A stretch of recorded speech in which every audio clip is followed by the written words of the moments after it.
We have a crisis in the world, tremendous crisis, and also crisis in our consciousness, in us.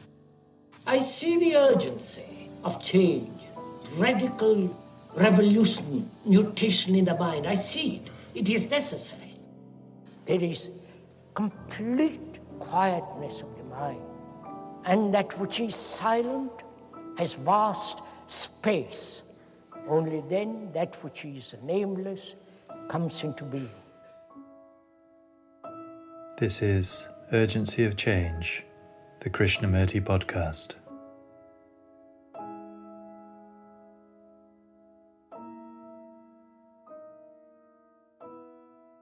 Hello and welcome to episode 47 of Urgency of Change. This week's podcast is Krishnamurti in conversation with Linda Strawn, titled, We Live in Conflict with Everything. Next week features a dialogue with Ravi Ravindra titled, Is Death a Matter of Continuity or of Ending?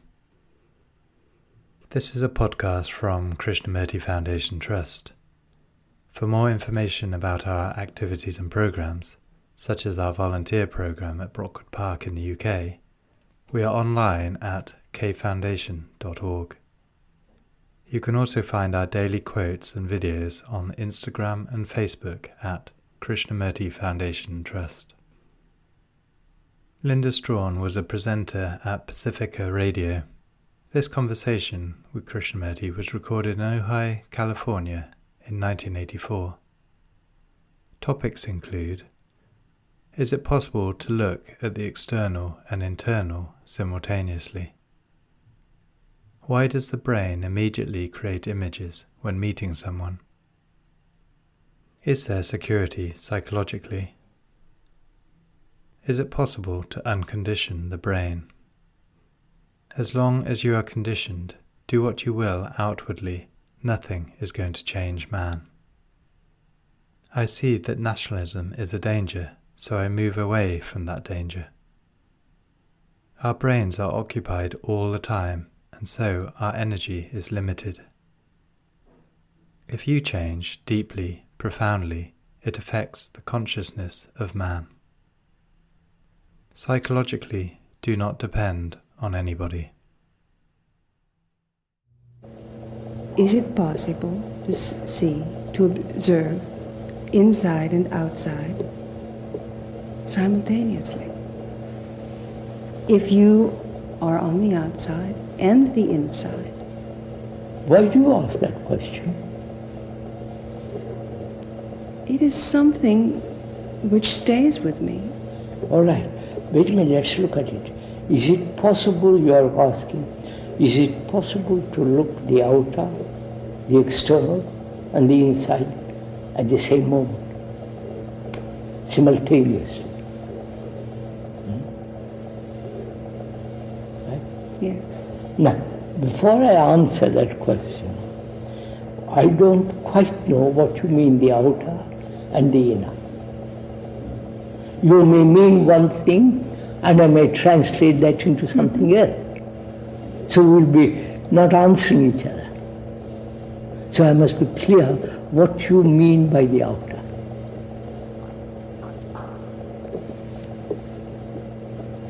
I have a habit, which other people have too, of making models in my mind of how things are. Yes.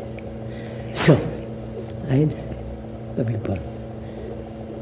And regardless of what the things are which I'm considering, even if it's something like what is the nature of reality, how does the human mind function, my models always contain insides and outsides.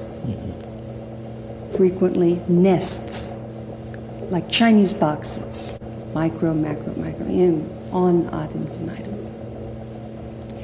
And when I speak with other people who are doing this, generally scientists, but frequently theologians, their models also contain these elements.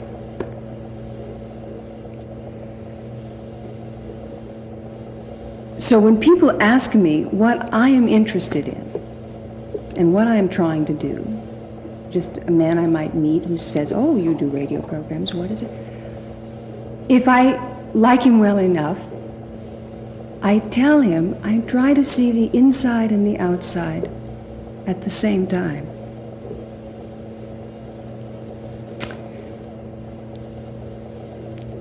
He never asks, what do you mean by that? He usually says, that's impossible.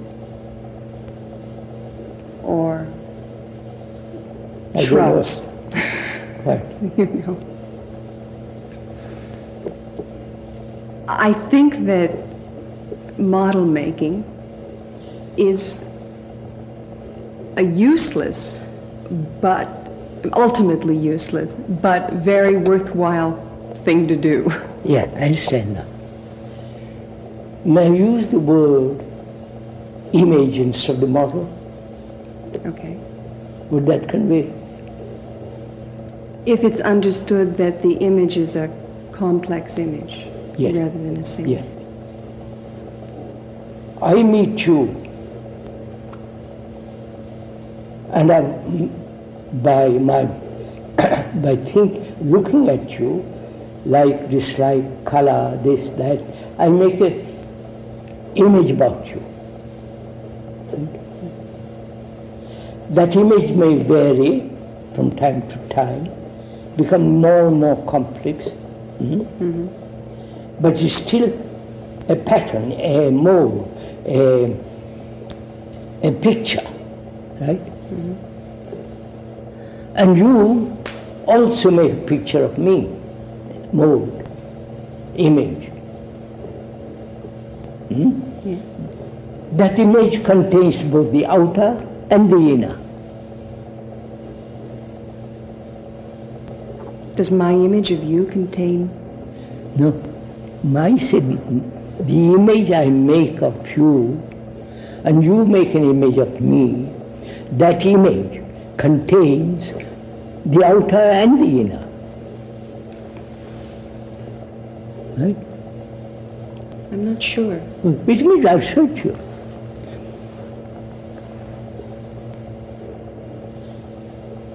I may dress most outlandishly. That's the outer. That would also be part of the image. I look at this house as I come in. I see the proportions of this house, the nature of the house, and so on, architecture of it. That's the outer. And also I meet the person who lives in the house. I make an image of the outer and the person who is also the outer, and also I meet that person, talk to her, find out, and so on. And so I also build an image about her. Not only the physical appearance and all the rest of it, but also her attitudes, her prejudices, and so on. So that image contains both the outer and the inner. Wholly? Huh? Wholly? Perhaps. If I'm Perhaps not. Perhaps not. But if I'm watching very carefully the whole thing, the architecture, those proportions of those bricks, how they are put together, whether it's symmetrical or crooked, I watch. It depends on how perceptive you are. That's it, that's what I am saying. Yes. If I'm not perceptive, I just walk in and greet you and go off. But at that moment I begin to question, watch, look, perceptive, I begin to see both the outer and the person who is, etc. So that image, that picture, that mold, contains both the outer and the inner. Either wholly or partially. Yes. Right? Yes. We are Right. together now. So, what value or significance that image has? or it has no value at all. But what has value is perception, acute perception, Yes. acute observation, intense awareness. Right? Yes. If I'm aware, I see the whole, how the chimney is built. But I may be aware of what is inside me Yes, yes, simultaneously. of course. And as I form an image of that which is out me, an image which contains also something of what is inside it, Yeah, of I course. may We be said aware that. binocularly We of said them that. both. We said that. Right? Yes. So what's the next question? How far can you push that? No, I wouldn't push that. I would ask, if I may, has that image any value at all? To whom? To me or to in my relationship? Without question, the image has value. Huh? Yes. I question it. All right. I question altogether the image-making activity. There's only perception. Ah, let's see. But what's the value of an image? But of the inner, the outer, what's it? Now just Do you- let's come a little closer. Maybe? Yes?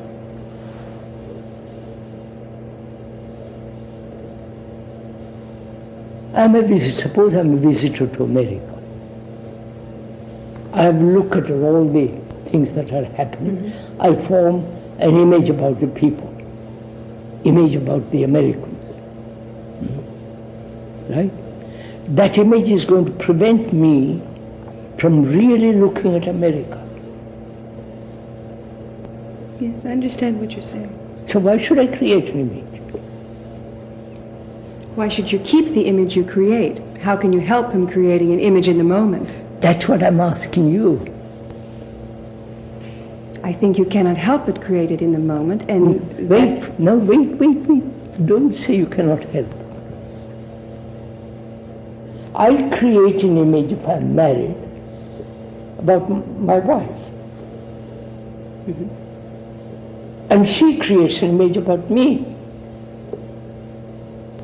And these two images have relationship. you can get stuck in them. That's it. That's what we call relationship. Well, that's one kind. Let's go into it slowly. Is that, what do you call that's one kind? That's what is happening. Generally, yes. Actuality, that's what's happening.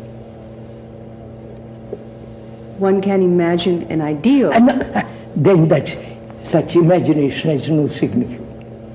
What is actually is important, not imaginative, romantic significance. Are you in relationship if you do not hold on to an image which you've created about your wife, and she does not hold on to one which she's created about you? Is that possible first? This is a matter of contention. No, I say it is possible. So, Not it may be. No, madam. I am saying, we are saying, at least, I have no wife, no husband, I'm just saying, why do we create the image? You are asking? Yes, why do we create it? Is that the question? Huh? Is that the only question? No, begin with that. There are a dozen questions. We begin with that and we go... No, well, if I can understand that question, why does the brain, when I meet a woman or a man, in immediately create an image. I understand that question in two senses, at least. Psychologically, we create the image because we have a need for security, and the image gives us that. Let's stop there for a minute. Does the image give one actually security? Not in a completely, in certain limited sense, but not in a complete. So why do we create? If you are seeking security in an image, whether it's outer or inner, you understand? Yes, yes. Is there such security?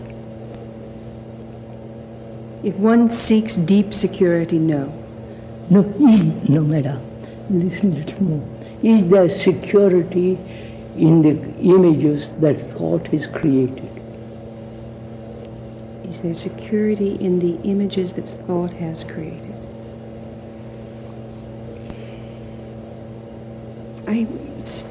I cannot give a better answer, but to say that it depends on the domain in which you are talking.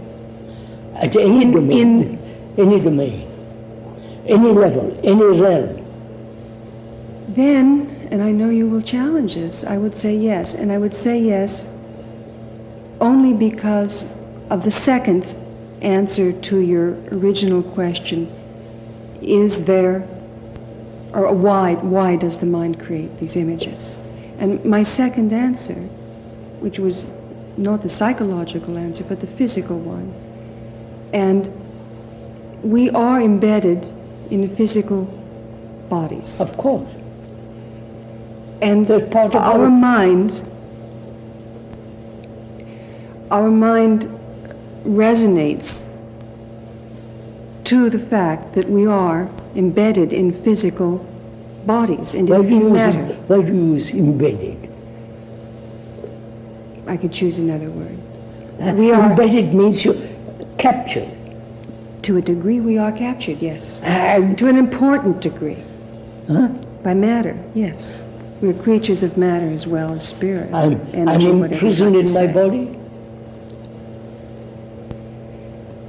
In a very significant sense, yes. However much you might be able to say in another significant way, no. That means, who am I who's embedded in it?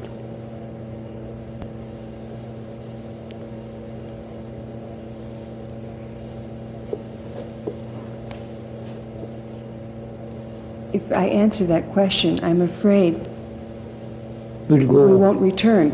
I'll return. Very well. Because the point that I want to return to... To what is the point you want to return to? Is that the mind, we create images and fix them and pretend and relate to them as though they were real in quotes, because we are creatures of matter. Yes.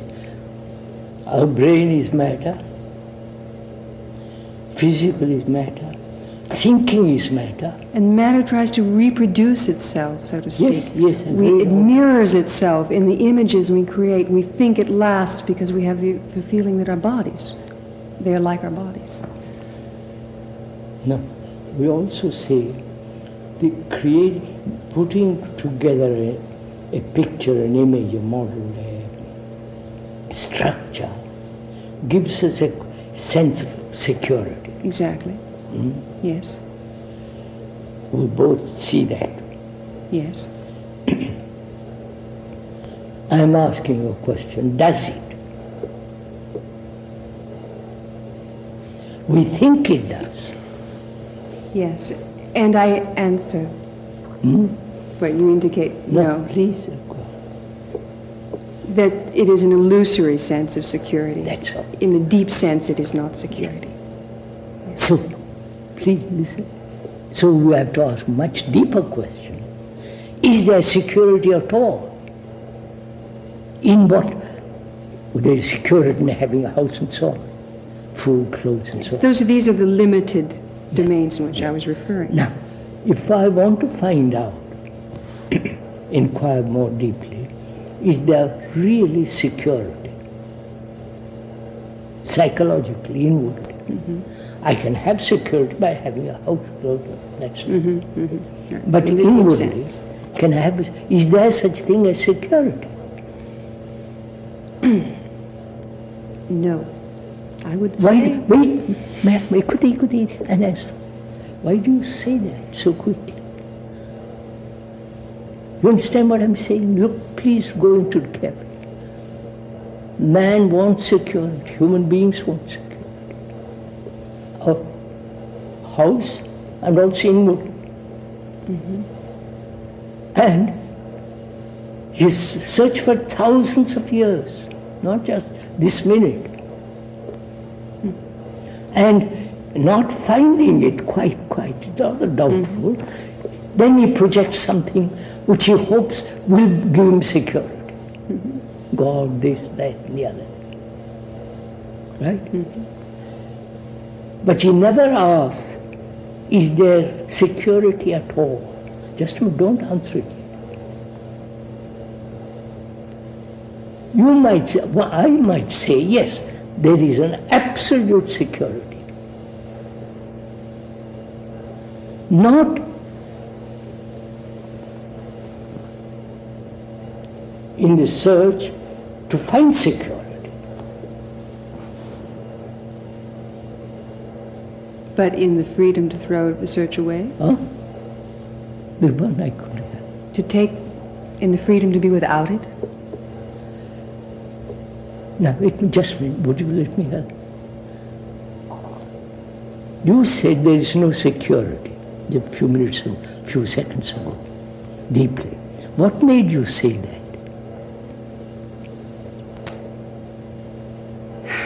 Because the answers which come to mind in saying, yes, there's security, look at this.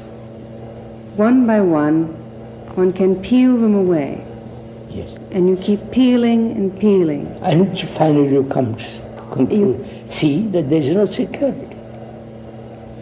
What made you come to that? Rationally, what made me come to it? Not only logically, rationally, but you see that you saw. Well, it's this the sense that if I hold on to myself, I'm going to get into trouble. Again, what makes you say that? Is it? It is the intuitive... What can I answer? Oh, you're making a face, a sour face. I will let me say it, and then you can tell me why I'm you not make making a sour face. I don't... Now, what do you mean? I'm going to say what do you mean by intuition, therefore I'll stop. All right, I see. Well, you asked me to locate what in me makes me give that answer, and I could say, the reason or intuition, but it seems to me both. Basically, it's simply the experience which one has momentarily, every now and then, that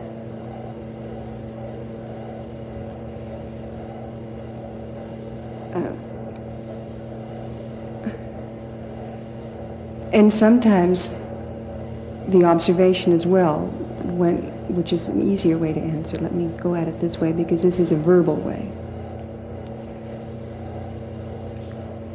One sees in retrospect, or sometimes at the same time, when you are functioning well, when you have a sense of rightness or at oneness with oneself and one's life in the world,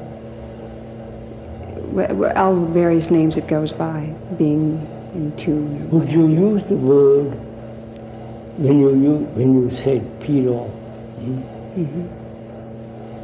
I would peel down. Yeah. This is a habit of mine. Yes. Would you to see profoundly that there is no security, as we said just now? Would you use the word intelligence? Not the intelligence of thought.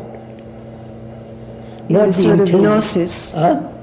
The kind of gnosis. Not gnosis. No.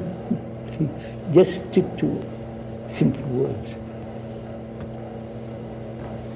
Would I say that it's my intelligence which leads me to Intelligence, not your intelligence. Ah. Intelligence is not yours or mine, it's intelligence. If by intelligence one means a sort of, I can't, I but use words like clarity, or... May I just go into this little? Yes. One of the causes of war is separate nationalisms, right? One of the causes. One of the many causes, yes. I said one of the causes. I see this. The world has been divided into various nationalities. And that's one of the major causes of war. And I look at this and say, as this is nationalism is one of the causes of war, I won't be a nationalist, right? I'm finished with nationalism. All right. To see, to perceive and act, right? Which is part of intelligence.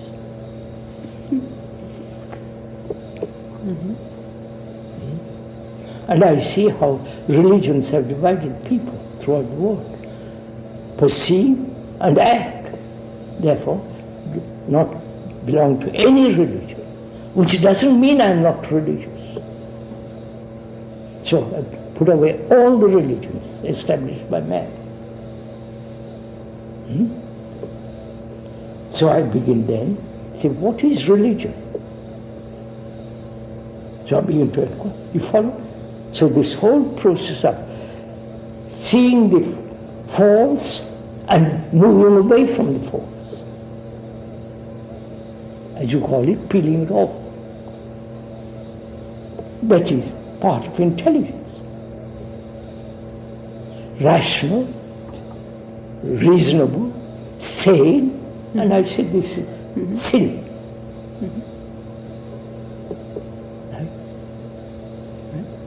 So, I see there is no security, profoundly. And as part of my intelligence, there is no security in this, in which I have been searching security. So, perhaps security exists in intelligence, not, you understand? Perhaps. So what is intelligence? You find?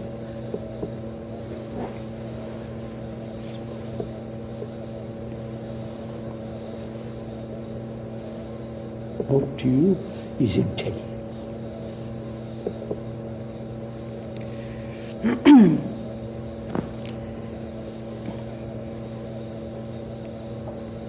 I want to get away from the sense that there's a right answer.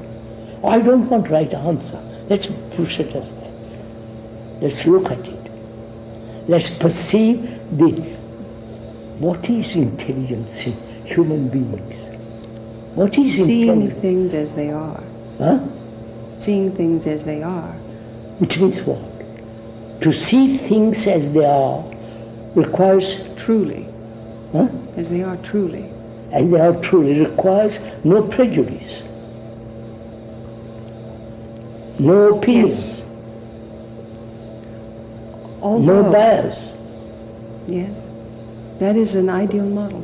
No, it's a fact. Why do you make it an ideal? It is something I think it's a worthy activity, a worthy aim. It's something I hope in a small way to be able to do. But I ask myself, as pure or as peeled down as one might become, I'm still one person. No, you're not one person. I can't see the whole. Because I cannot be absolutely without point of view. I'll show you in a minute. Although I can be awfully good. Show me. You saw just now, nationalism is one of the major causes of war. So you're no longer nationalist. That is not an ideal, it's a fact, and you move away from the fact.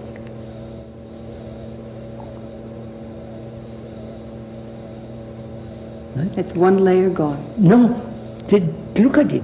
Religions, you brush all this aside, right?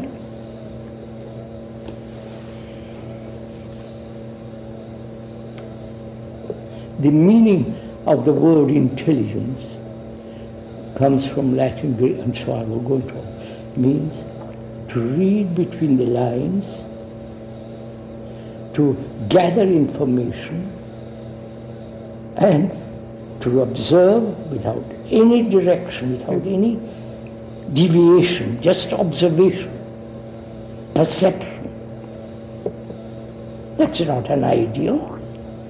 When I feel, or think, or observe, or whatever the right verb is for the moment, that I am approaching that I, in myself, that I am doing that, a little flag goes up in my head and says, you may be doing very well, but let's not get all puffed up. Of course, that's silly. You know, I say, you are, for whatever distance you successfully put between yourself, your culture, me I'm speaking of, or anyone indeed, it's nonetheless a creature of your background. No. And I the say, background is my conditioning. Yes, exactly. And I know that you believe, or you say, and perhaps have, escaped from your conditioning. I do. Please, just a minute, careful. I've been talking for 60 years, and I say it is possible to be free of the conditioning. I think it's possible too, but not continually. Sorry. Don't use the word continue. The word continually implies a continuity. Right? Right. And so that very word gives you a sense of continuity of conditioning.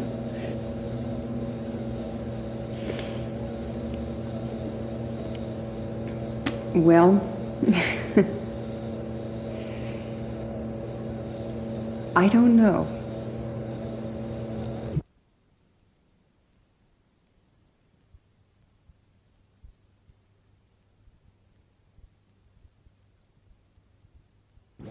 Well, I don't know. Look, my love. One is born in India or in Europe or here. You're educated. If you happen to be educated.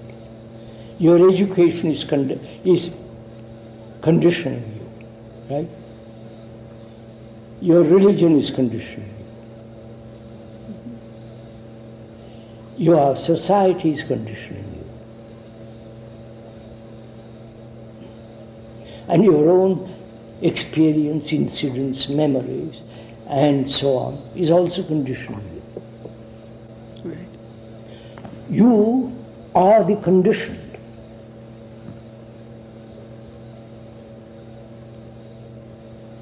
I hope that I am more than that. Ah. I think I am. And that's another conditioning, which is, you don't then see actuality.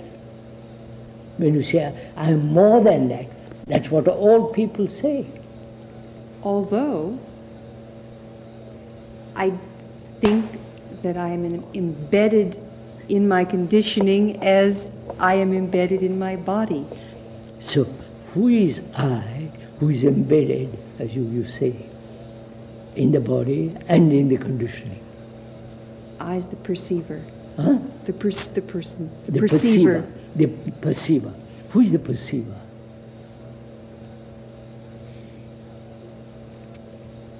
The perceiver is a nodule or matrix in the fabric of everything that's real. No, that doesn't.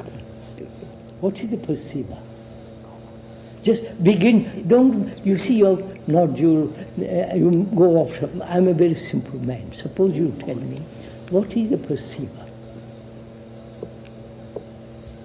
I will paraphrase because I don't think I can say it more succinctly. Perceiver implies point of view, does it not? Or the perceiver is the memories of your, which is the same thing, background. The lens. Huh? The lens, not the memories. Look, madam, you're now splitting. Now just a minute. What is memory?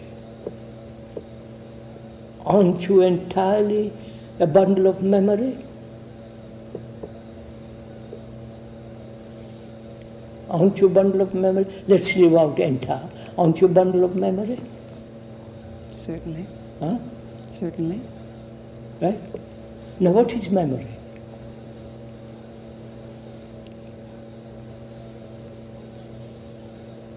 I think that memory is but a part of the lens that the perceiver perceives through, not everything. What do you mean? The lens. What is the lens?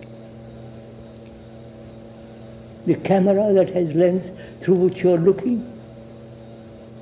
To use that as an image, or my eye, or what Yes, have you. yes. Just as an image, But you because are we looking- say point of view. You are looking at that wall. Mm-hmm. Hmm? You see the color of it or whatever it is you see. Hmm? I see where you're going. All right.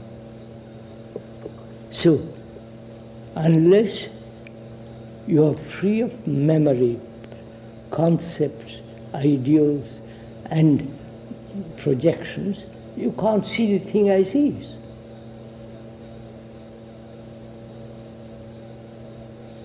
Then we're back to your question, who is the perceiver? That's what I'm asking.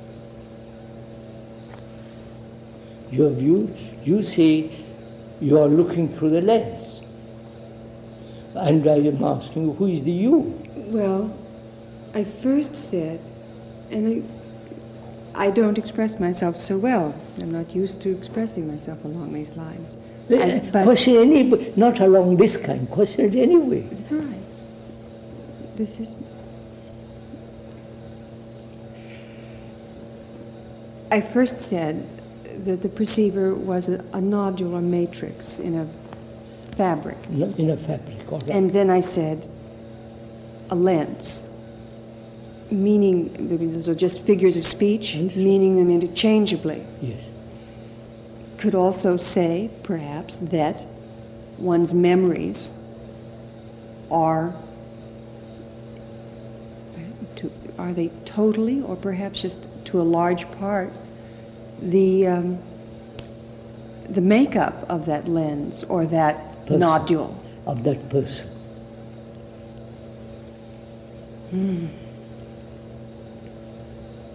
Of that personality, Of yes. the person, the ego. Of the person? The self. Okay, of the ego, yes. Ego, the self, Yes, the all persona, whatever you like to call it. I guess that I have the sense that the person is more than the personality or the persona. That is still... And I don't mean apart from or bigger than or whatever. I simply mean more than that. So, the self, to reduce it to simple word, the self is looking, perceiving. The self is not a simple word. Of course not. The self means a whole accumulated memories of a lifetime.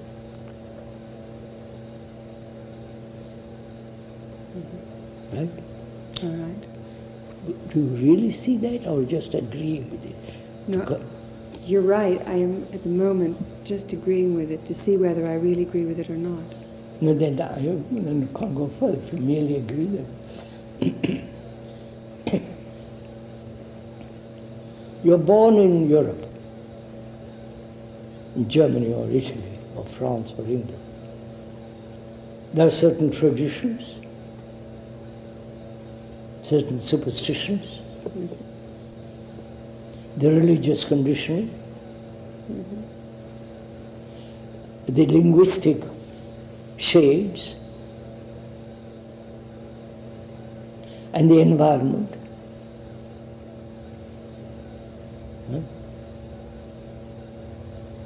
So you are all that.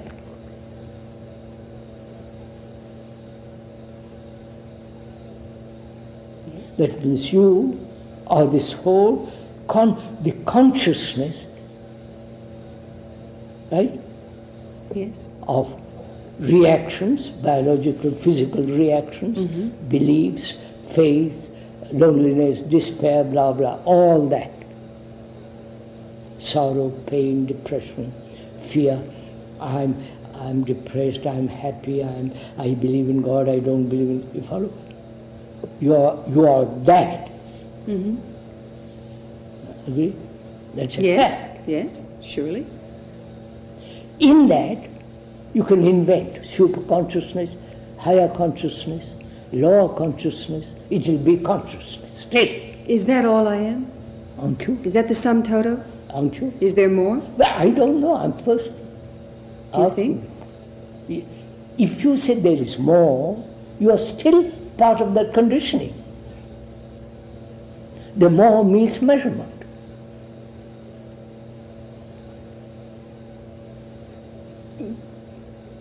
Well, yes, more, I mean, the concept, yes, it means measurement. Therefore, but when you use the word more, it means you are dissatisfied with this. I wonder, is that the whole? Wait, to find out the whole is something totally different than to include the concept of the whole in the condition. So the conditioned, which is the self, cannot include the concept of the whole? Of course not, it's still a concept. Right. They still function of whole, which is part of your consciousness. Right? Say again. Thinking is part of your consciousness. Yes. And so I can think there is immeasurable whole. But that's not actuality. Do you believe in the unconscious? Which means? The unconscious.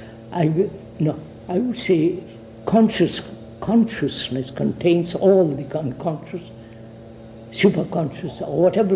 It is still consciousness, of which one may not be aware. I see. I don't divide it and say, you follow?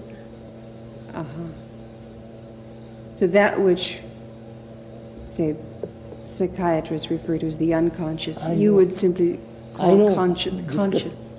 I've discussed this matter endlessly. You have. Excuse me. Now just a minute, Maya. So, the self or the perceiver is all that. Right? And the perceiver is limited. Right? Yes, certainly. There are rejoinders to that.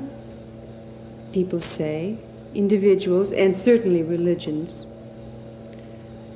say that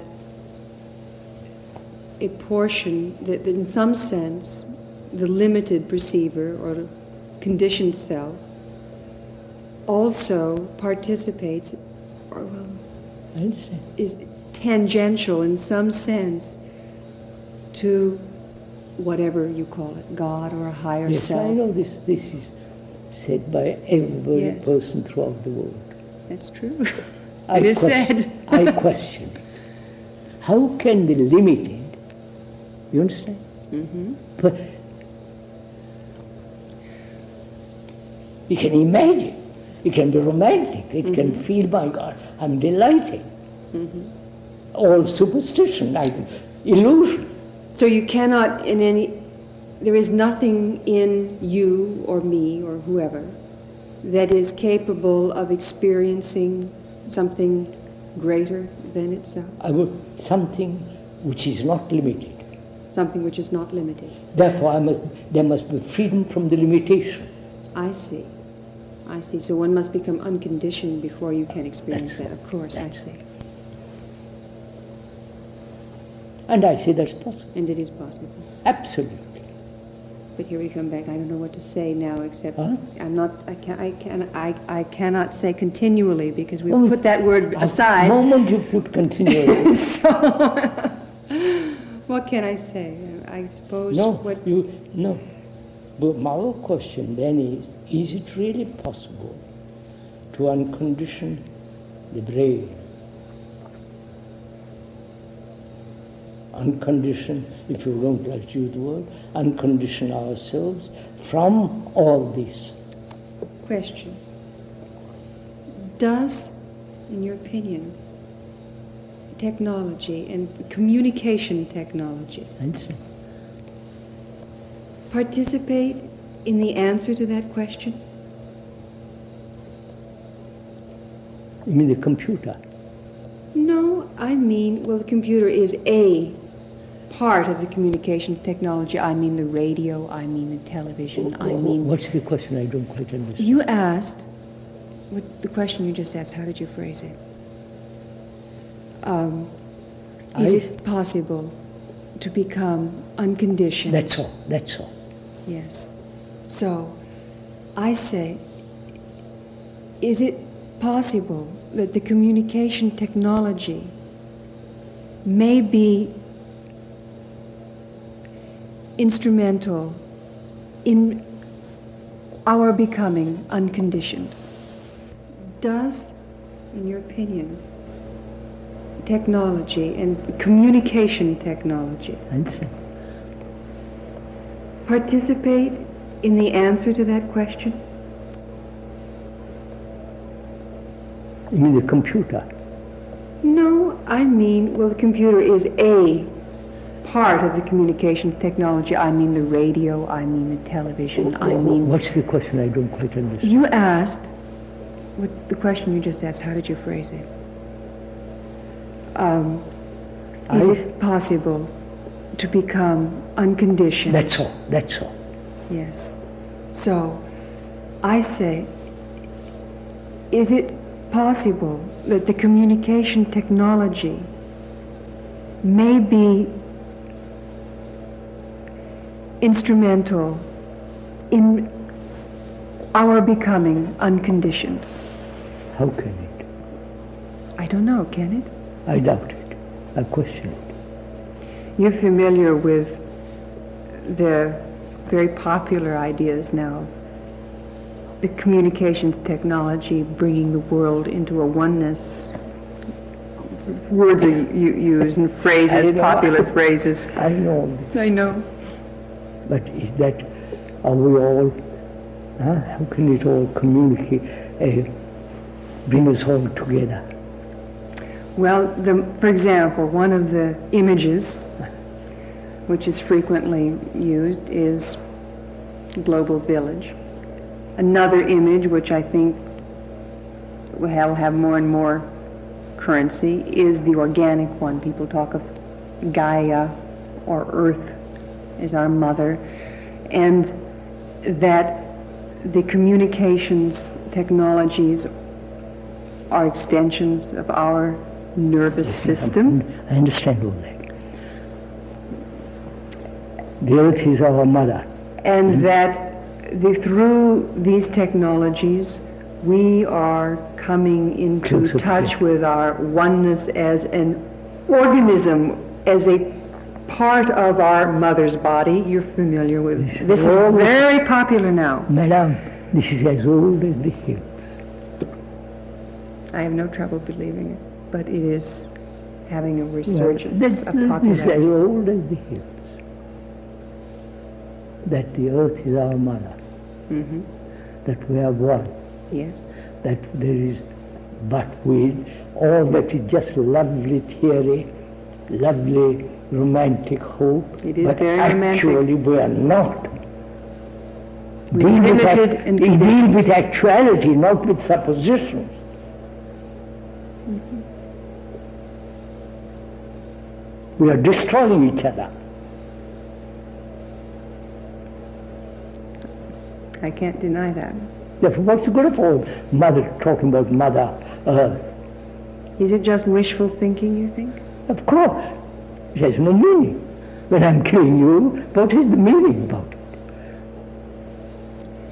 Well, some say also that, of course, killing is a part of nature. You have within your body... Just a minute, I know all the arguments. I know you do.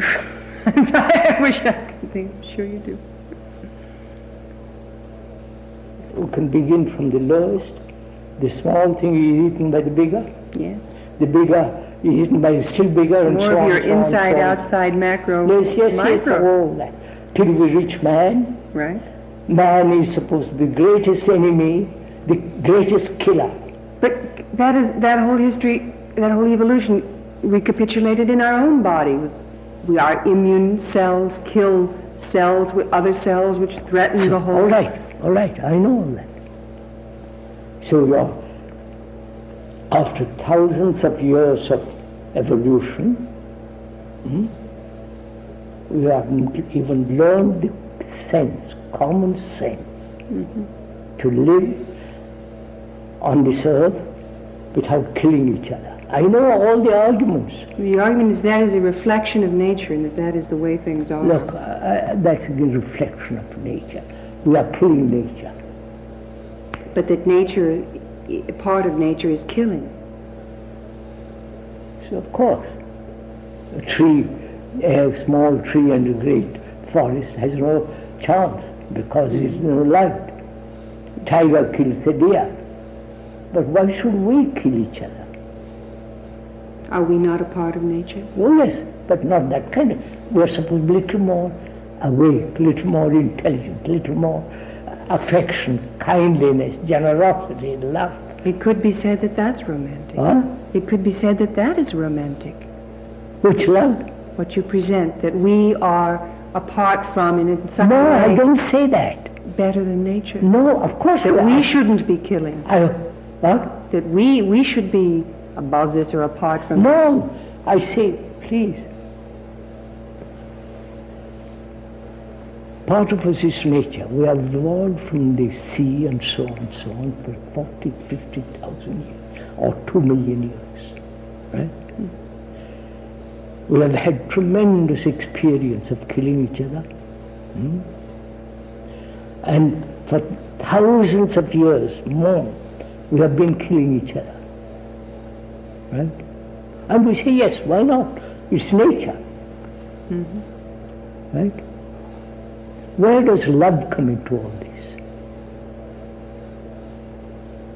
Compassion. Well, where, is that a question you're asking of me? Yes.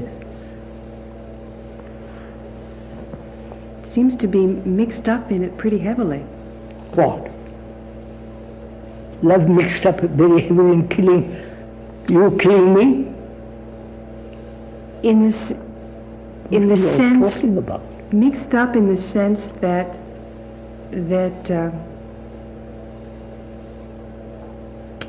I mean, it's obvious to say that on the sense of illusion that people think they are doing things for good motives, for love and for... I don't mean that. But that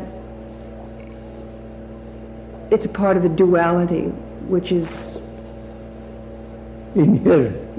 in reality, which is the nature of it. Now wait a minute, is that so?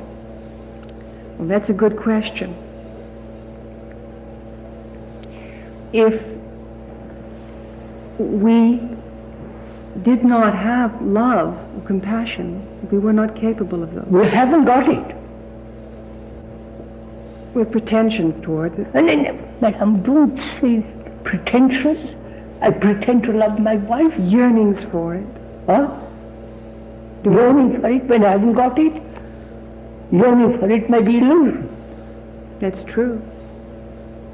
So why haven't I I'm got sure it? that the thing you yearn for is never the thing you've got when you've got the thing that is that you yearn for. But I'm you sure don't that's answer my true. question. Why have human beings who lived on this earth 2 million, 3 million, 40,000 years and so on, why haven't we got this rudimental thing? Love. Well, They're all very clever. They produce this, they produce the atom bomb, they produce missiles, they produce submarines, telecommunication. I think people don't accept the difference, that the limitations, if you will. They don't accept it? Who don't accept it? But first of all, when one has the sense of conditioned or limited nature of things. That's all. Stick to that. Don't say there is love. We are human beings have made themselves, their brains have become so conditioned. But when you see that, Break through it. yes. Don't say, But I think you asked me the question, why is it that we haven't learned to love? no, you can't learn love. Oh, excuse me, words, yes. Why is it that we do not love? No, for the simple reason we are limited. Love is not limited. Our conditioning is limited. Yes, that is where I was trying to go. And I also wondered if it might not be the case that the violence which occurs is a perverse or illusory way of denying that we're limited. It's a way of trying to force Yes, sir, things together. Violence comes only when there is conflict. But Please, conflict. Human beings live in conflict. With nature, with themselves, with everything. there would be no conflict if That's one did not... That's a romance. The actuality is that we live in conflict. It's true. Start from there. We should not be. But is it not the living in conflict a natural product of our limitation? And Therefore, what I'm suggesting is that we really do not accept that we are limited. And that's all. all right. I'll quit while I'm ahead. So that's a question. That's the question. We don't accept it. We don't want to accept it. Yeah. Because religions have said.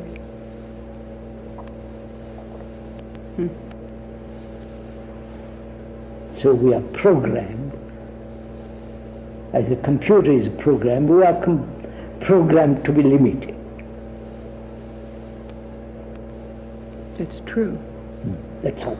I start from facts, not from some emotional, romantic business. I say these are facts. Then move away from this. Move away from all this ugly nationalism and religious superstitions and, move. And change, madam. Break your limitation. I look about and I see people and movements already that tips me off, who have this as a stated goal, what you are saying. It's not a goal. Not for you, but for many people, they state that. Now, I'm listening. I understand that they may not. Well, in fact, indeed, what I'm suggesting is that they are not really doing what they say they are doing. No, I'm not even saying that. Oh, I'm saying that. But there's much talk and much bustle about peace, about finding and it always comes down to some sort of slogan which has to do with erecting an inclusionist kind of model. Another schema, in fact. People who listen to your tapes on our radio program, many of them I know, I'm sure very good people, I have no doubt. Many of them are very involved in something called the New Age movement, which... What is that? Well, let me just say... This is what Americans, they've got movements. Yes, Americans have got movements. But sure, it's not limited to Americans. I'm saying Americans. This is a phenomenon that's happening all over the world. Exactly. They think through organization, through movement, through foundation, through authority, they're going to find eternity. You sit here, a perfect example. As I know in your early history, you were to be the figurehead of such a movement, or you were. I said, Strawn. So I know that you understand. I know jolly well. I've been brought up in it. I know. No, I couldn't, that's here. So please, let's come around to something actual, which is our human brains, which have got tremendous capacity, potential, is through nationalism, religions, blah, all the rest, has become very limited. And that does that mean that the infant born, excuse me for interrupting, that the newborn is not limited? What? Is the newborn infant so limited? I'm not sure it's not already limited, because the mother's influence, you follow? I believe the child is already knows who is the mother, who is antagonistic to the mother. It's almost Freudian of you. It's already... From the time of its birth. And perhaps even prenatally? Genes. Mm-hmm. Part of the genes. Mm-hmm. So, madam, listen.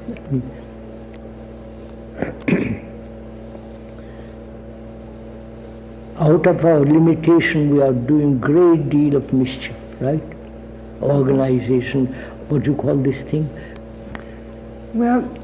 New Age movement. And there are the other movements. Peace movement, this movement, yes, that movement. And the man is torn between all this. He said, my God, what shall I join? It's the search for the biggest box. You see, What? now, What? that's what I call it. What? Everyone puts forth what they think is the biggest box, that their understanding will include everyone else. You have said it is a box. That's right, a box. And they're caught in that box. That's right. Regardless of how big it may or may not be. It could have a big box or a small, That's very right. small box. It's still box. It's still a box. And you may be in there with all sorts of other creatures, or you may be in there with only creatures of your own sort.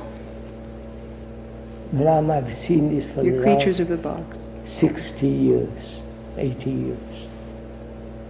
Moved from one box to another box, thinking it's bigger and so on, you follow? But it's still, nobody says it's a box, man. That's right. Mm-hmm. You know, I used to know several devout Christians, Catholics, Benedictines, Jesuits. Mm-hmm. They say Christianity is nothing to give except some slight miracles and all that stuff. So they go off into Buddhism. Mm-hmm. But I said, Buddhism is extraordinary, you understand? I don't know if you've gone to it, doesn't matter. Or join some other sect. From the one frying pan to another frying pan. You understand? It's the same phenomenon.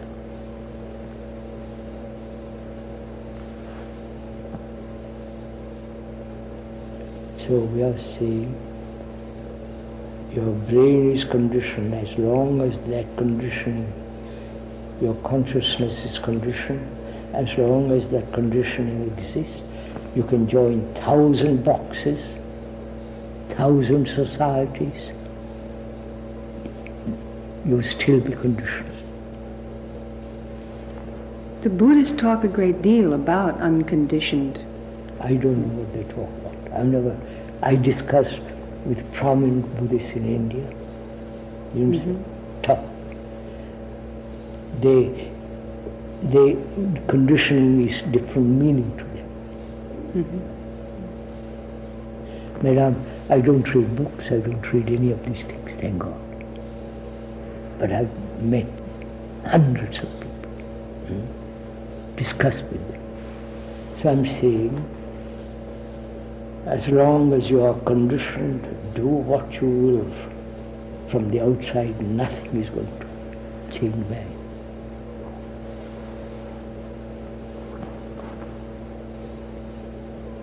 Nobody will accept it because easy to join things. Yeah. Never go inside and say, look, I'm conditioned, let's see why I may have to give up my nationality, religion, this and that, and we are frightened. What does one give up when one goes inside to look and to become unconditioned? First of all, look for the external things before you go into internal things. The external has conditioned me. The society I've created. Human beings have created this society. Right? And that society is now conditioning me, conditioning each one of us. Yes. I create the baby, and the baby then controls us. That's right. Therefore, I have to change, not society.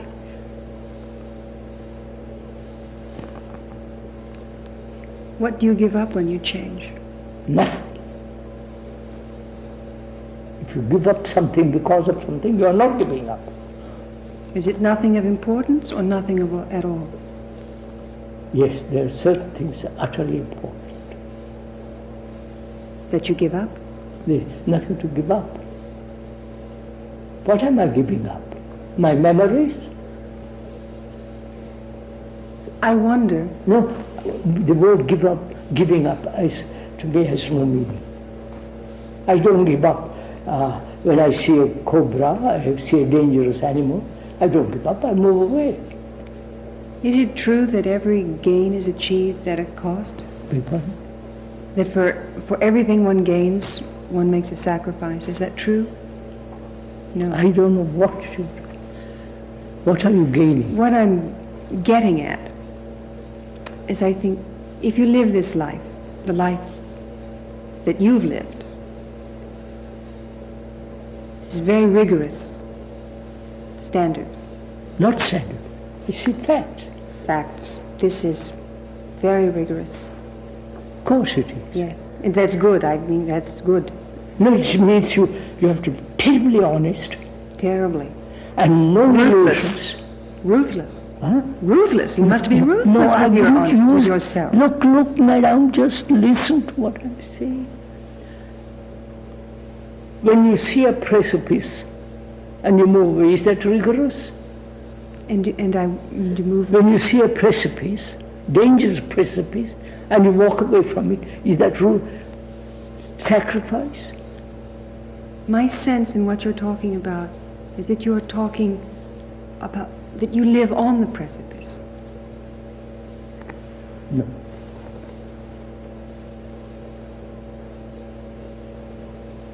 You've got an idea of it. No, I see nationalism as a danger, so I move away from danger. But to direct one's energies so intently. That's all. Which means give attention to what you're doing. That kind of rigor. I say precipice because that sort of focus. Yes, attention. That energy, that attention. Yes, that fine honed. That is living at an extreme of attunement that must cost. It is not like that, madam. Don't imagine. It's not like that. Tell me.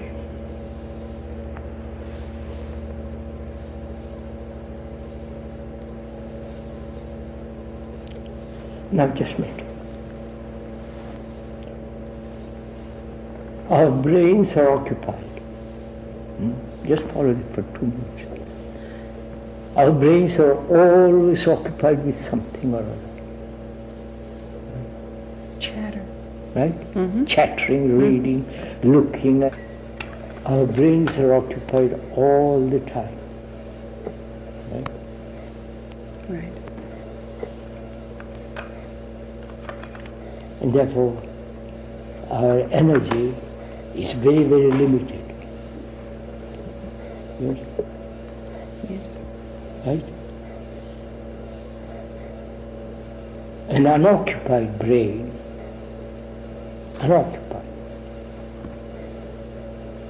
has got tremendous energy.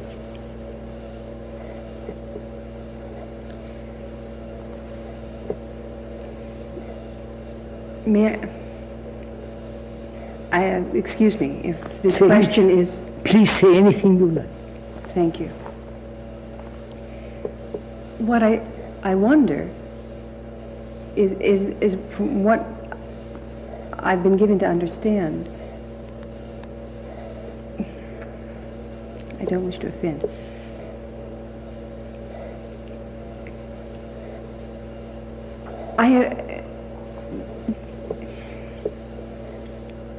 Say anything I like. All right. What? You said say anything I like. What? You told me to say anything I like. Of course I said Therefore that. I will. Right. I mean it. I don't say things I don't mean. Someone told me that when you travel, you always travel with friends. With? That you travel with friends. No, I'll tell you, simple fact. I've always traveled before till 1970, alone in a company among the economy clerks. You understand? Now, Mrs. Zimbalist travels with me to Europe. And if I go to India, I go by myself. You understand? Or somebody says, I'm coming with you because I'm going there too. You understand? Yes. I came from England from India just 3 months ago to London by myself. And from London to Los Angeles by myself. Now when I'm going back to Mrs. Zimbalist, it's traveling.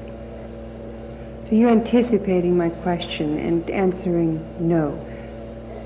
What? Because my question was going to be, is it terribly difficult for you to deal with the ordinary chaos and of travel as an example of daily life, in terms of where you're thrown into the the bustle and the chaos and the crudity. Please, I'm 90.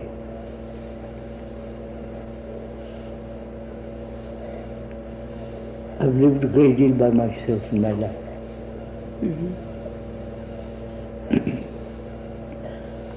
and to stand in a queue at the airport. I understand. This is understanding. I've stood at an airport in London for an hour and a half. Because 5 aeroplanes came at the same time. But I don't know how many hundreds were here. Government of India gave me a diplomatic passport. This would make it easier for you. Easier, but I can't. I've got a green card to come to America. A diplomatic passport doesn't go with a green card. That's what I was told by the immigration. So now put aside the you follow? Yes. So you don't find it that stressful then? I get tired. Naturally. Except in as much as your age, but in terms of... No, I've always been, I don't like noise, I don't like crowds pushing. Yeah. I'm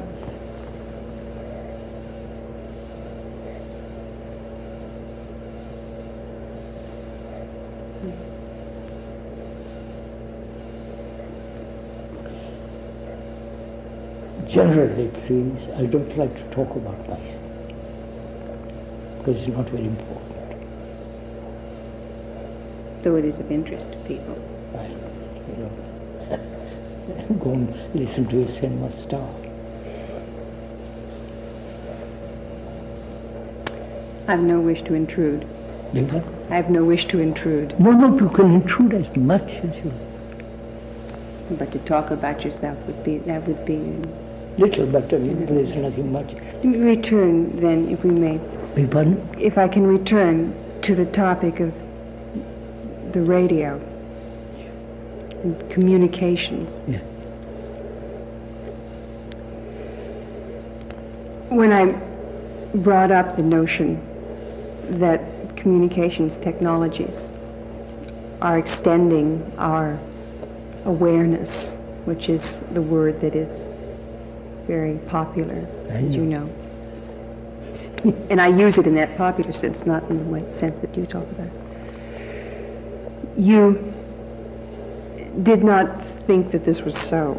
Huh? You didn't think that the communications technologies were really making people more aware of each other in a sense that was meaningful. Is that so? Are they? Well, that was my question to you, and your answer was no. I doubt it. Do you see any good or any benefit? How do you Probably say? very superficial. Now, look. Is it possible to use this for your purpose? Look, now we know everything that any wars, any killings is all spread in the newspapers in any part of the world, right? That's another form of communication. Right? Is that changing mass?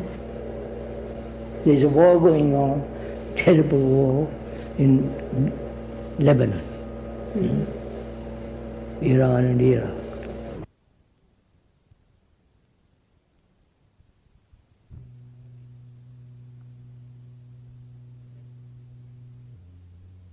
We know you read it every day, television. Are we saying, my God, let's stop wars?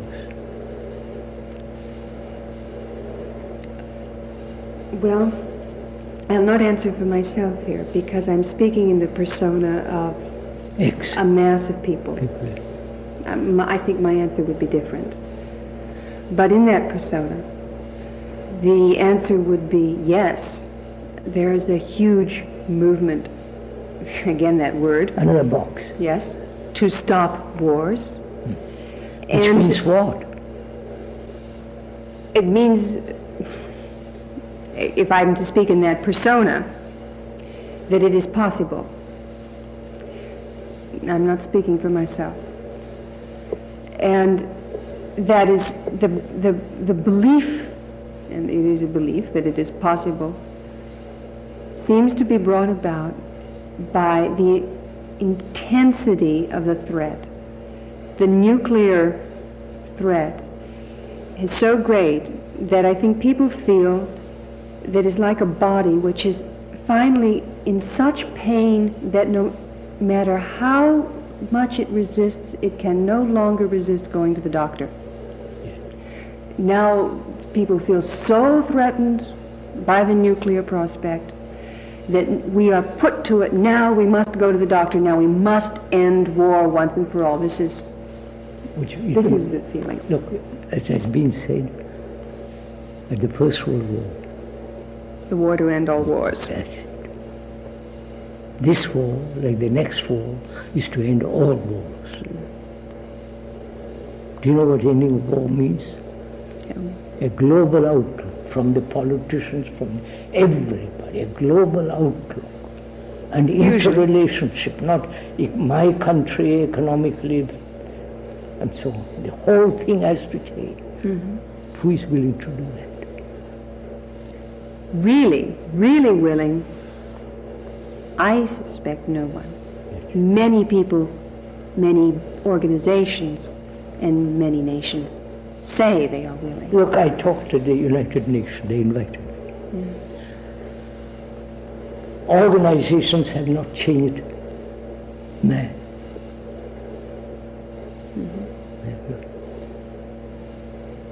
Yeah. And we are multiplying organizations. If that organization doesn't work, let's reorganize that organization. And this is what we are doing. Man, why don't we all be simple, clear, work at things we understand, which is myself, yourself, you, and move out of the boxes, for God's sake. What rational basis is there for believing that that will happen? None at all. But one or two people can change the whole consciousness of human beings. Ah, but if you get one or two people, then the rest of the people form a religion around them. No, just listen. I'm listening. It's the priests that have done it.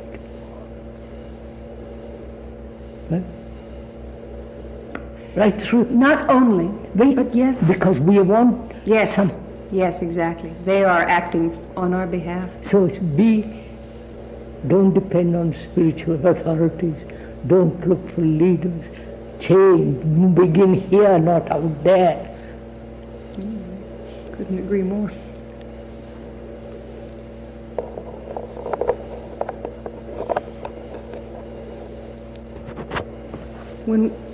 In conclusion then, in the light of that, there's a great temptation to despair. No. On the contrary. If one can change, you've changed the consciousness. The scientists are proving some of this. Yes? Yes. That Yes. affects the whole group. So if you change, deeply, profoundly, it affects the consciousness of man. Yes. But they don't see that. That seems to be at variance, though, with something you said earlier. People? It seems to be at variance or contradiction to something you said earlier. No. May I say what? Show me where the contradiction is. If on one hand you say, if one man changes, I said change consciousness. That is, look, first of all, each person thinks his consciousness is his private, is his own. He thinks it's mine. It's not that, because consciousness contains fear, belief, and all that, which every human being on this earth shares. Right? So our consciousness is not mine or yours. We are humanity. we are linked by consciousness. We are not even linked. We are An American suffers, right? An Indian suffers in India. Anxious, uncertain, insecure, as here. So we are humanity, not individuals, psychologically. I know this will be difficult even to think of it, because we're all so conditioned to be individual. But you did say if one man changes, that means all humanity. No, I said affected. I said this. If one human being moves away from this consciousness, it affects the consciousness of man. Take what has happened in the wrong way. Hitler has affected the whole of humanity. Yes. Yes. Wrong way. And so, if one man changes, it affects the cosmos. This is so logical. In this sense, you say that Buddha or Christ is affected in a... Just a minute. Whether the priests have changed, you understand? Mm-hmm. Not the person, Mm-hmm. but what the priests have made of all this. Mm-hmm. And that's not changed. Mm-hmm. You understand? Yes, I understand the distinction you're making. That the priests have twisted or It's perverted. been from most ancient of times, the priests coming in between.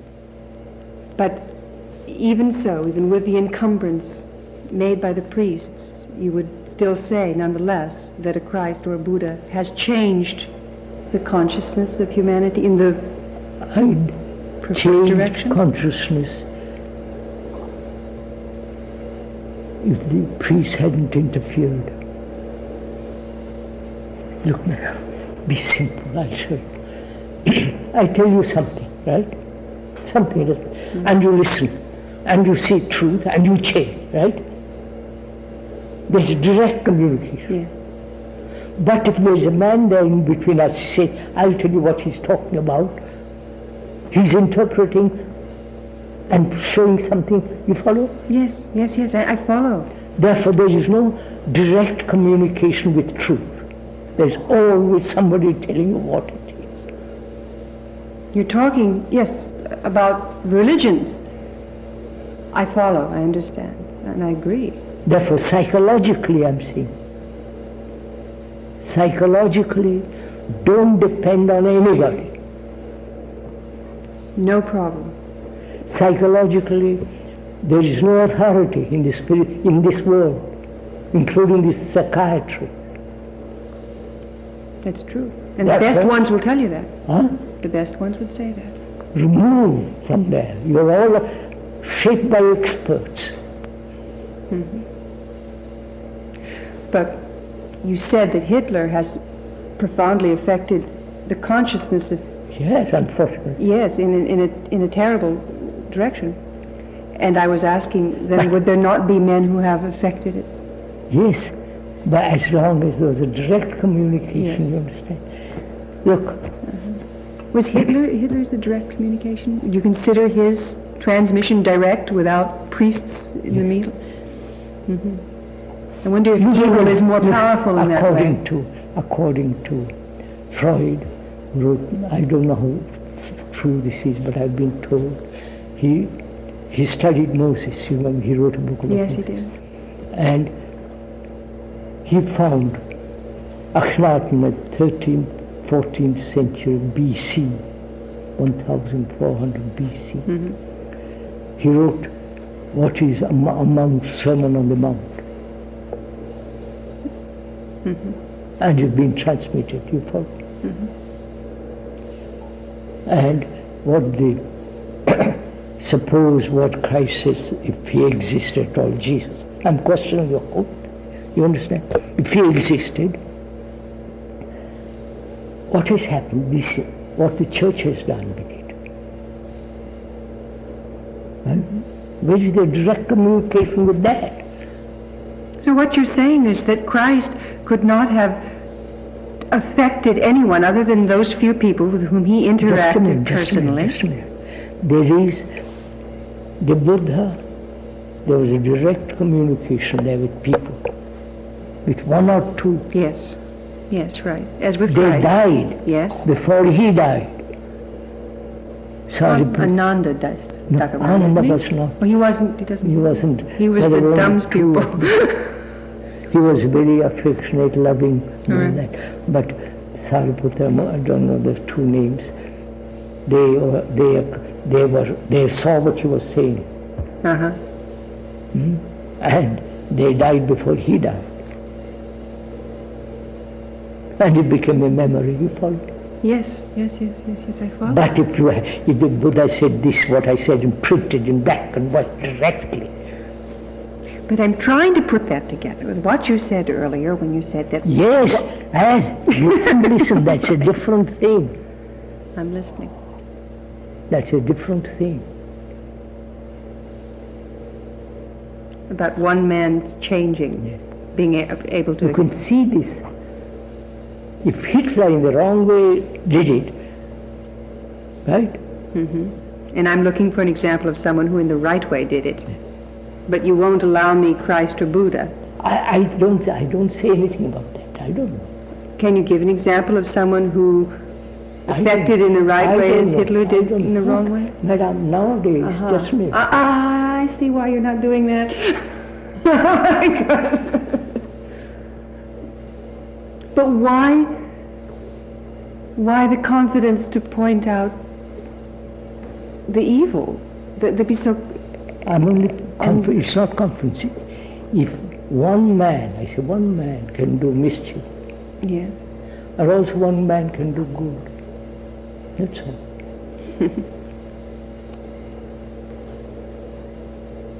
But people have, unfortunately, from historical outlook to present time, prefer that which is slightly evil.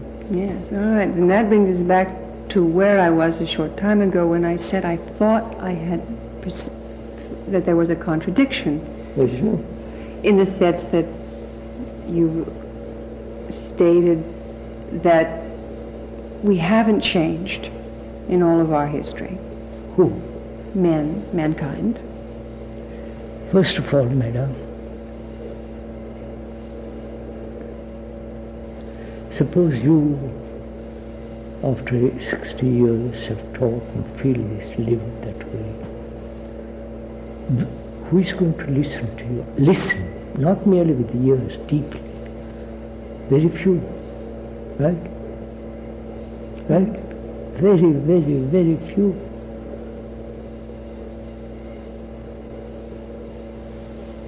And the computers, all those are going to, you understand what is taking place? They're going to destroy everything. Because the brain, if I no longer can exercise the brain, you understand? The computer does everything for me. You understand what I'm saying? I've talked this matter with the experts, computer. Practically everything. Building a car with a robot, I saw it. Japan is doing it. Then what's going to happen to the brain of people who have been working, exercising brain, when the computer takes over? You understand what I'm saying? Very few people use their brain now, do they? That's what I'm...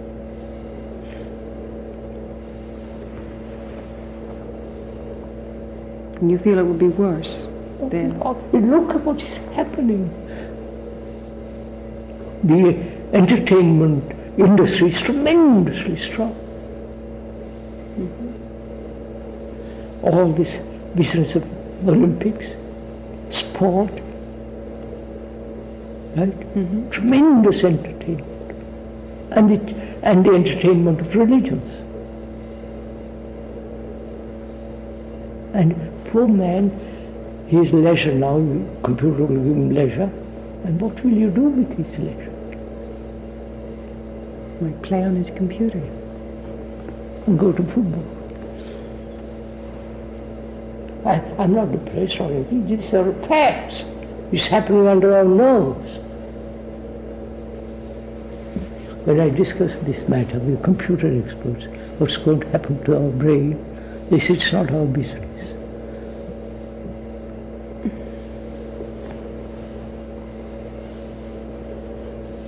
I know, that's true. But that's the response of everyone speaking from their professional corner. Yes. And the professionals are ruling us. The experts. If I have a headache, I go to an expert. How to bring a baby into the world, what is pregnancy, you follow? How to dress, how to make up your face, how to do your hair, right? Everybody's telling you what to do. What you're saying on one hand is that, in effect, there's reason to believe that things are getting worse, and yet you remain optimistic because of... I'm not optimistic. I look at things as they are and move from there.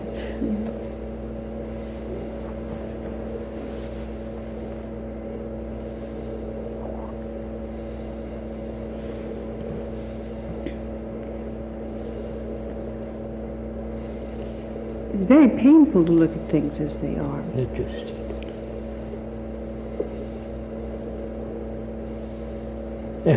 smile changes people. Huh? These politicians smile. And who smiles the best, people say, smile. You follow? You see it. Madame, the things are...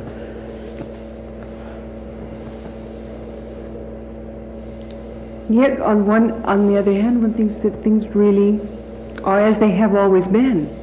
No, I think they're slightly worse. Because of technology. Technology. No, technology is right, but it's now. Can't go back to plows and all the rest of it. Well, many people feel that this is going to be the instrument of our change, and the thing that would kill us can only be that which would save us. So therefore, that's very glib. You depend on something outside. Well, that's true. Therefore, you're back again. Great projection going on. That's right. It's true. Never rely and see for yourself, what facts are. Change, move. No.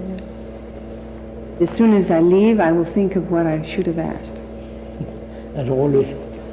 That's right. But do you ever think of what you should have answered? No. Just let it go.